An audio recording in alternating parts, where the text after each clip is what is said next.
जन्मदाता पिता को बेटे ने उतारा मौत के घाट। फिर एक बार खून के रिश्ते में खून। अपने मोबाइल स्क्रीन पर आप जो खून से सना शव देख रहे हैं वह एक 63 वर्षीय वृद्ध का है। इस अभागे वृद्ध पिता का नाम है रामकृष्ण काड़े, जिसकी बेरहम हत्या का आरोप है उसके ही 33 वर्षीय बेटे धम्मदीप काड़े पर। घटना है जिले के धामनगांव रेलवे स्थित ग्राम परसोड़ी की। बताया जाता है कि रामकृष्ण और धम्मदीप में अक्सर विवाद होता रहता था। मंगलवार की सुबह भी पिता पुत्र में विवाद हुआ और इस कपूत ने अपने जन्मदाता पिता के सिर पर सिलौटी ही पटक दी, जिससे मौका वारदात पर खून के फवारे उड़ गए और चारों ओर खून ही खून फैल गया। घटना की जानकारी पर धामनगांव रेलवे पुलिस ने धम्मदीप को हत्या के आरोप में गिरफ्तार किया है। धामनगांव रेलवे से सलमान खान की रिपोर्ट। क्राइम ब्रांच ने जुए के फर्जी केस में छीने 2.5 लाख। भूपेंद्र ठाकुर और शैलेश घोंगड़े का पत्रकार परिषद में सनसनीखेज आरोप। शहर पुलिस के रीढ़ की हड्डी कहे जाने वाले या यूं कहे शहर पुलिस की आंख कहे जाने वाली स्थानीय क्राइम ब्रांच पर एक पत्रकार परिषद में पन्नालाल बगीचा निवासी तथा कबड्डी के खिलाड़ी भूपेंद्र ठाकुर और शैलेश घोंगड़े ने सनसनीखेज आरोप लगाते हुए कहा है कि पिछले 18 सितंबर की शाम 5 बजे उनके घर में अचानक क्राइम ब्रांच की टीम पहुंची और उन पर रिवाल्वर तानते हुए गालियां दी गई। इस दौरान हम सभी दोस्तों के पास खेती खरीदी बिक्री के पैसे थे, ऐसे में हमें धमकाया गया और नई पुलिस आयुक्त के सामने पेश करने की धमकी देते हुए हमारे जेब से 2.5 लाख रुपए निकाल लिए गए और फर्जी जुआ मामले में 1,12,000 रुपए जब्त बताए गए और फर्जी तरीके से हम पर जुआ खेलने की कार्रवाई भी की गई। इस आरोप से अपराध शाखा की कार्रवाई जहां संदेह के घेरे में है, तो वहीं दूसरी ओर पुलिस विभाग में इस आरोप को लेकर सनसनी मची हुई है। मैं भूपेंद्र सिंह ठाकुर। मेरे घर में पिछले सप्ताह शुक्रवार के दिन जो क्राइम ब्रांच के ऑफिसरों ने कार्रवाई की, ये झूठी कार्रवाई है और ये सरासर झूठी कार्रवाई है। इसमें मुझ पर गुना दाखिल किया गया है, तो ये गुना वापस लिया जाए, मुझ पर ये कार्रवाई झूठी ठहरा के ये कार्रवाई रद्द करी जाए और मेरे जो पैसे हैं मुझे वापस दिए जाए। मेरा मोबाइल, मेरे दोस्तों के मोबाइल, मेरे दोस्तों के जितने पैसे हैं इन्होंने वापस देना चाहिए। बस आप लोगों से ये गुजारिश है। आपकी मांग पूरी नहीं हुई तो आप क्या करेंगे? अगला कदम क्या होगा? मैं कोर्ट में जाऊंगा। अगर मेरी मांग पूरी नहीं हुई तो मैं कोर्ट में जाऊंगा और कोर्ट में इन लोगों को माना। किसके खिलाफ आरोप है आपका झूठी कार्रवाई का? झूठी कार्रवाई का आरोप है PSI गीते, PSI देशमुख और इनकी टीम। उसमें दिनेश नांदे, मैंने नाम लिखा है अपने नोट में, प्रेस नोट में नाम है उनका। जैसे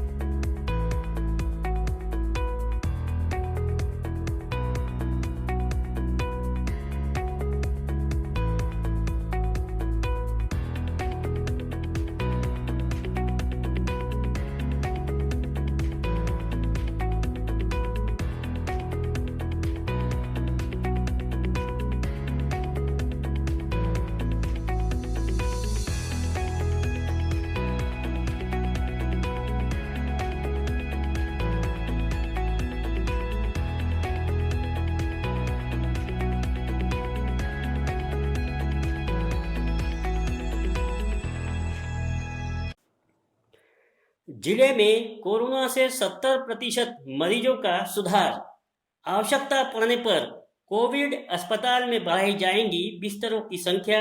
सिविल सर्जन डॉक्टर श्याम सुंदर निकम ने दी जानकारी। राज्य में कहर ढा रहे कोरोना वायरस संक्रमण ने अनेकों को मौत की नींद सुला दिया है। अनेकों ने अपने अपनों को खो दिया है तो कईयों को रोजगार से हाथ धोना पड़ा है। अन्य जिलों के अलावा विदर्भ के अमरावती शहर सहित जिले में कोरोना का कहर अब भी बदस्तूर जारी है।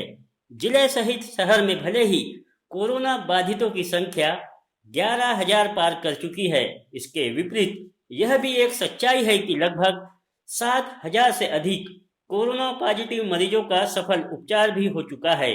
इस संदर्भ में जिला सामान्य अस्पताल के सिविल सर्जन डॉक्टर श्याम सुंदर निकम ने बताया कि यदि आवश्यकता पड़ती है तो कोविड अस्पताल में बिस्तरों की संख्या भी बढ़ाई जा सकती है। बढ़ते कोरोना मरीजों की संख्या पर उन्होंने लोगों से आह्वान भी किया है। सर, अचानक कोरोना से जो ग्रसित मरीजों के आंकड़े बढ़ गए हैं, क्या इस पर कुछ आपकी प्रतिक्रिया? नहीं, बात सही है कि अभी उसका हर जगह प्रादुर्भाव बढ़ा हुआ है, इसलिए आंकड़े बढ़ रहे हैं। लेकिन उसमें से अपन ने 10,000 का आंकड़ा पार कर लिया है, लेकिन उसमें से 7,500 के ऊपर अपने पेशेंट मरीज दुरुस्त होकर घर पर भी चले गए हैं। दूसरा, अभी लॉकडाउन के बाद में जो लोगों का आवागमन बढ़ गया, उसके कारण संपर्क एक का संपर्क बढ़ गया, इसके कारण ये बढ़ा हुआ है।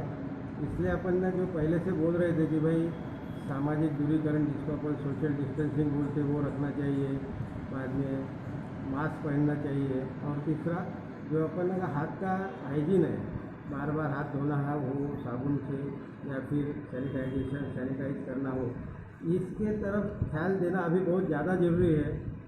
क्योंकि अगर बढ़ती हुई संख्या ऐसी रही तो अपन और दिक्कत में आएंगे। इसलिए मेरा लोगों से निवेदन है कि वो ये जो 3 चीज़ें हैं, हमारे दर्शकों से हमारा अनुरोध है कि यदि आपने हमारे चैनल को सब्सक्राइब नहीं किया है तो आज ही हमारे चैनल को सब्सक्राइब कर बेल आइकॉन दबाएं और ऑल पर डालें, ताकि आप हमारी हर नई खबरों से अपडेट रहे। कोरोना पहुंचा, बैंक ऑफ इंडिया शाखा को लगा ताला।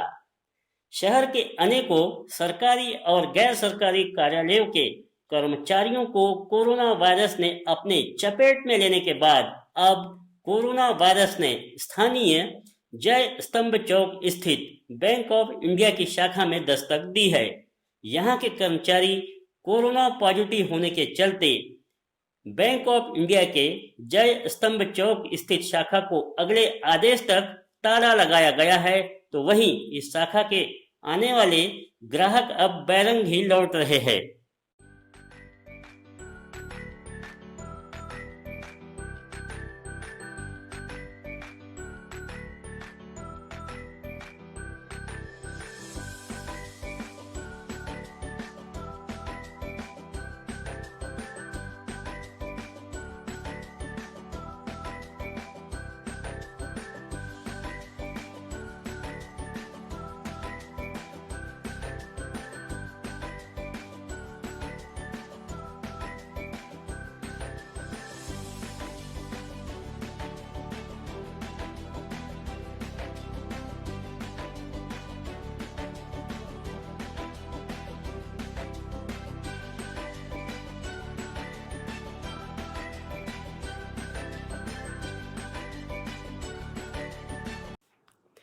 पंचवटी चौक से अवैध यातायात परिवहन की सुगबुगाहट।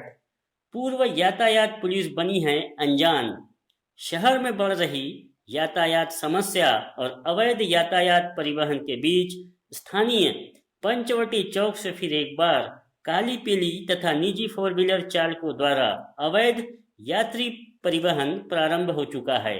यहां से नागपुर व मोरसी के लिए राज्य परिवहन की टिकट से कम दरों पर यात्रियों को लुभाकर इन अवैध यात्री परिवहन के चालकों द्वारा मवेशियों की तरह ठूसा जा रहा है।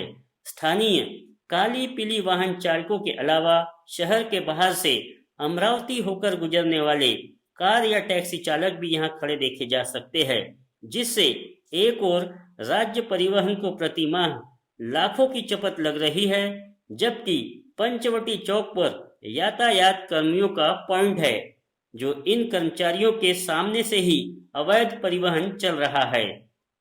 तो क्या इस अवैध परिवहन को विभाग की ही मूक सहमति तो नहीं है? माडी रोड पर दुपहिया भिड़ी कार से 3 बुरी तरह घायल। मंगलवार की शाम करीब 6 बजे के दौरान फ्रेजरपुरा थाना क्षेत्र के मार्डी रोड स्थित संत अच्युत महाराज अस्पताल के सामने एक कार और एक मोटरसाइकिल की हुई टक्कर में 3 लोग बुरी तरह से घायल हो गए, जिनकी हालत काफी नाजुक बताई जाती है। तीनों नवसारी निवासी होने के समाचार है। घटना की जानकारी मिलते ही मौके पर पहुंची फ्रेजरपुरा पुलिस टीम ने घायलों को अस्पताल भिजवाया।